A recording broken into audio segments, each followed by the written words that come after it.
Au cours du XXe siècle, construire pour mieux ordonner est presque thérapeutique. Paris se bétonise. Mais à l'aube des années 2000, le danger change de visage.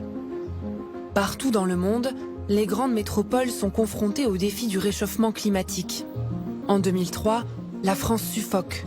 La canicule emporte près de 20 000 personnes. Les pouvoirs publics se mêlent aux initiatives privées pour régénérer la ville et la végétaliser. Là, on est en train de récolter le houblon que nous avons planté il y a quelques années et qui a beaucoup donné cette année. On va en faire de la bière.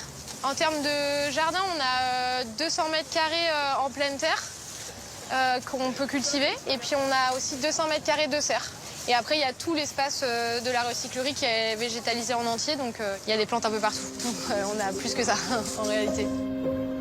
Des lieux inédits surgissent, comme la recyclerie en 2014, implantée dans une ancienne gare aux portes nord de Paris, l'une des nouvelles fermes urbaines de la ville. Dans ce lieu ouvert à tous, sans limite de temps ni d'argent, l'esprit de solidarité et d'entraide trouve aujourd'hui une fonction inattendue, comme en 2020, lors de l'épidémie de Covid-19.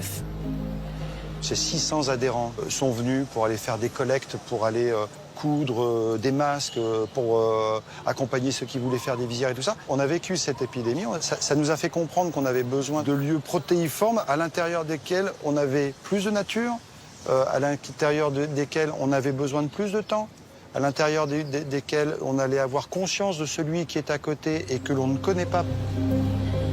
À chaque époque, son nouveau mode de vie et ses nouveaux réflexes.